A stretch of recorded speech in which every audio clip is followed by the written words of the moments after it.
Hey everybody, Smart Silver Stacker here. Hope you're doing well. So something somewhat unusual is taking place in the precious metals market. It's related to the valuation of silver relative to gold. And if you are thinking of selling some of your silver or all of your silver and rolling it over into gold, watch this video until the end because there might be some insights here and some information that might assist you in making that decision. And the reason I bring that up is because I have received a number of comments recently on this channel and also on other platforms such as X from stackers who are considering or perhaps have already done just that. They're selling their silver and they are buying gold. And I think it's fairly understandable why they're doing this. But at this point in time, it might behoove you to analyze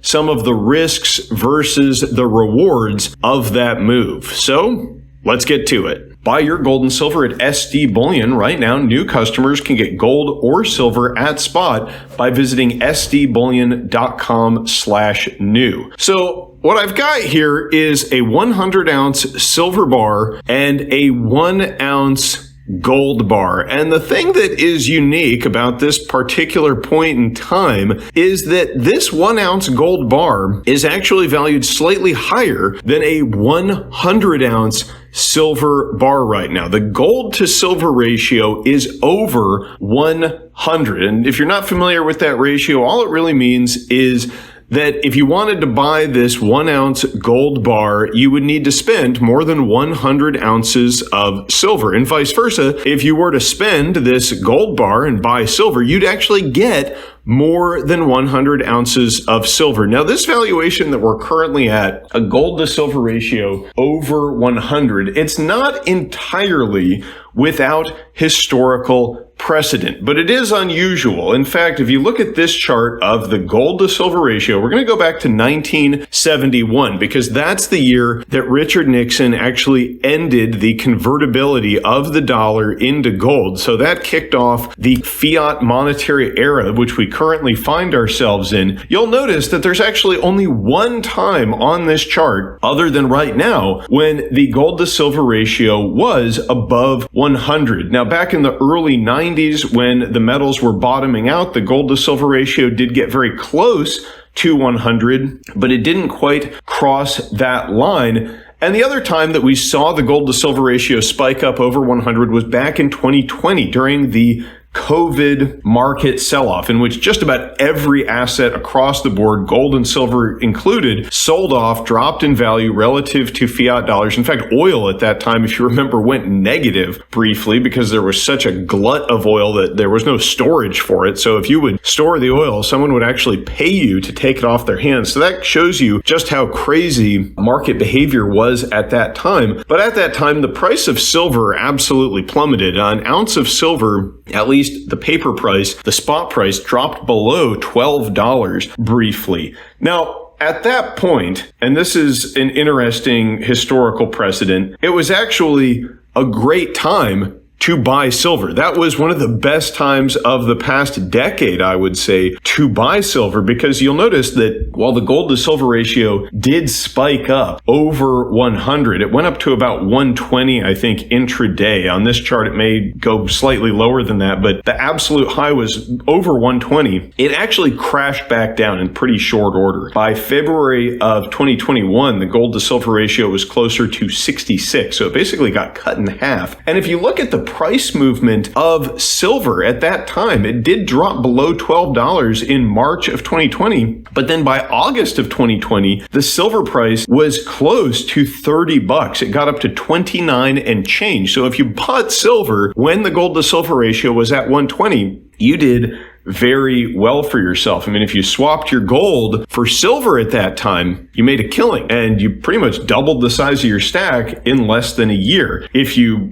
played the gold to silver ratio and you swapped back into gold once the ratio collapsed. And to me, that's the way to play the gold to silver ratio, right? Not selling your silver when the gold to silver ratio is high and buying gold. In fact, it's the opposite. Now, I don't play the gold to silver ratio. You'll notice I've still got some gold here. I like both metals, and nothing in this video video is really an attack on gold or gold stacking. I stack both metals, and I have been for years. And, I like gold quite a bit. I think there's a lot to be said for it. However, right now, with the gold to silver ratio over 100, I will tell you that I am focusing my stacking primarily on silver. And what I'm actually stacking right now is constitutional silver coins, the 90% junk silver. I think that's pretty much the best deal in town right now. If you're curious, what I'm focusing on, it's not financial advice, but that is what I'm stacking right now. I want you to think about this. If you're thinking of selling your silver and buying gold with it, let's say that the gold to silver ratio operates within the historical bounds of the current fiat monetary era. And let's say it goes back up to 120. So it goes higher from here. And that's certainly possible. I mean, you got to keep in mind, anything is possible here, but let's think about risk reward. Well, if you continue to play the gold to silver ratio and you say, okay, gold to silver ratio went up to 120. I swapped out my silver for gold at 100. Now let's say you want to swap back. Well, what do you get? Now you get about 120 ounces. So you made what, like a 20% gain? Not bad. I mean, you made a profit, I guess, in terms of the metals. You grew your stack. You got to deal with selling your metal, which can be kind of annoying. It's a taxable event for a lot of people. There's some hassle there, but you did grow your stack. Well, let's think about this. What if the gold to silver ratio doesn't go to 120, or let's say it does, it goes to 120, but then it behaves as it has in previous metals bull markets. And I'm operating here on the presumption that we are in the midst of a precious metals bull market. The fact that gold is breaking out to record all-time highs over $3,300 seems to suggest that. And silver, I know it's been a bit of a laggard relative to gold. That's why the GSR is up, but silver is also significantly up over the past year and a half since the beginning of 2024, when the current bull market really kicked off. Silver's up about $10, right? And when silver's at $32 and it's up $10, that's pretty good. In the beginning of 2024, silver was trading around $22. So silver's doing okay. But let's say it does the opposite and it collapses, which is typically what we have observed in precious metals bull markets in this fiat monetary era. For example, in 2011, when the metals were peaking, the gold to silver ratio dropped down to 35. And in 1980, in the other precious metals bull market that we've witnessed in the fiat monetary era that we're currently in, the gold to silver ratio actually dropped down closer to 17. A lot of people will talk about the Hunt brothers and say that's an outlier. We can't use that. So that's fine. Let's say that it just does what it did in 2011, right? It goes back down to 35. Now, at that point, if you want to swap your silver out for gold, if you wait until that time, you'll be getting about this much gold, slightly less than 3 ounces, because this is a 1 ounce coin, a 1 ounce bar, and then this is a pre-1933 coin that's 0.98675 troy ounces of gold, I think. So that's about how much gold you would get. So that's almost a 300% increase in the amount of gold that you get if you wait for the precious metals market to peak, if we get similar performance to what we saw in 2011. So you're potentially risking that 300% increase that you could see if you wait for the gold to silver ratio to collapse in exchange for, 20% gain. So for me, I'm not playing the gold to silver ratio. I mean, what I'm doing is I'm just continuing to stack. I'm continuing to stack gold and silver at this point. I recently picked up this $5 Liberty Head pre-1933 US gold piece because the premiums on these are incredibly low right now. So I view this as probably the best type of gold to be stacking. Again, not financial advice, just sharing with you what I am doing. Just like I'm stacking the pre-1965 90% US junk silver, because the premiums on some of these retail products that typically have been much higher, they're very low right now. And that, in addition to the very high gold to silver ratio, the low premiums on physical bullion products also is an indication that we are at the early phases of the precious metals bull market. Now, before we wrap things up, let me talk to you briefly about why the gold to silver ratio behaves the way that it does.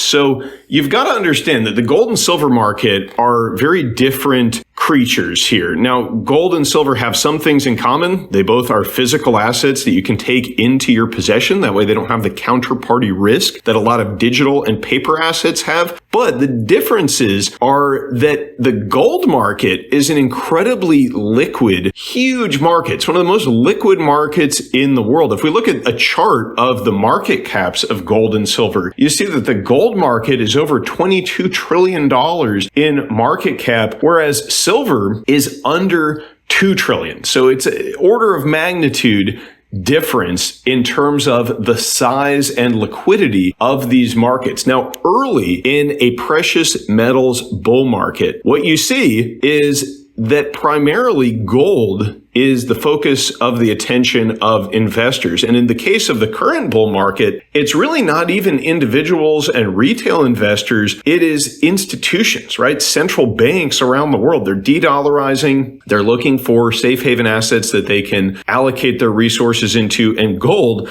fits that bill very well. That is what you see at the beginning of precious metals bull markets, is a flight to safety, looking for safe haven assets. But as the precious metals bull market begins to really move, and we're sort of entering into that phase now, the very beginning of it, you're seeing that in the way that gold is moving here. And even silver has had a very sharp recovery following its sell-off that occurred after the April 2nd Liberation Day tariff debacle. You saw silver sell off very sharply, but it's recovered significantly since that time. When the precious metals bull market really starts to move like that, what you end up getting is a shift in investor sentiment from safe haven demand to speculation.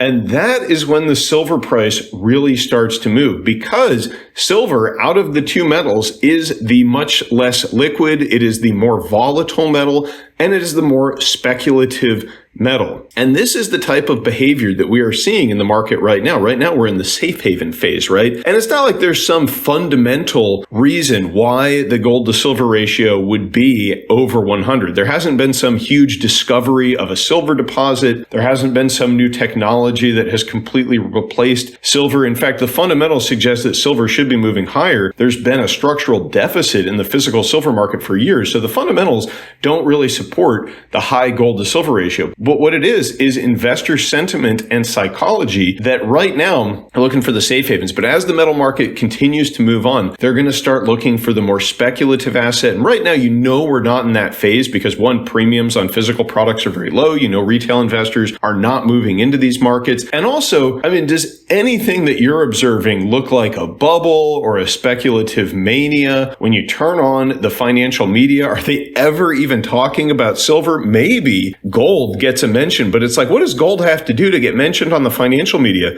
It has to be the only asset that doesn't get clobbered by the tariff sell-off. It has to move up to enormous record highs. It's got to move up over $3,300. And then what? It gets like a brief mention. Now, at the top of the precious metals market, you will see a lot more coverage, a lot more discussion of these metals. And that is when you are going to see the speculative interest move into the market. And that is when you will see the gold to silver ratio come down. At least that is how previous bull markets in the current fiat monetary era have played out. So there's no guarantee that that's how things will work out, but history suggests that that is what we will observe. So as for me, I'm not even playing the gold to silver ratio, right? I'm still stacking both. I'm stacking gold and I'm stacking silver, but I am focused primarily on silver at this point because it's so cheap. And I don't know about you, I like to buy things when they're cheap. Emotionally, that can be difficult, and retail investors do tend to react to things emotionally. But the problem with that is a lot of times you're being reactionary, right? So it's like you see gold move up in this big way and then you buy it. But the problem is you needed to buy it before it made the big move up, right? And logic would dictate that you buy the cheaper of the two assets, silver. But when you see it languishing, there is a very strong emotional component of many retail investors' behavior that says, I want to sell the underperforming asset and buy the performing one, whereas it may actually be the time to double down on the asset asset that is cheaper, especially in this case, because gold and silver bull markets do tend to move in a fairly predictable way. And when the gold to silver ratio collapses, that might be a time to sell some silver and move into gold. It might even be a time right now to sell some gold and move into silver. Now, again, I'm not doing that, but I'd be curious to know what you think. Leave me a comment down below to let me know what you think about selling silver for gold in this environment. Do you think that this time is somehow different than previous bull markets? Is silver going to languish forever? Or do you think that we'll see a repeat of history like in 1980 and in 2011 when towards the top of the market, silver plays catch up in a big way to gold? I'd love to know what you think. Thanks for watching, everybody. Stay safe and happy stacking, and I will catch you next time. Smart Silver Stacker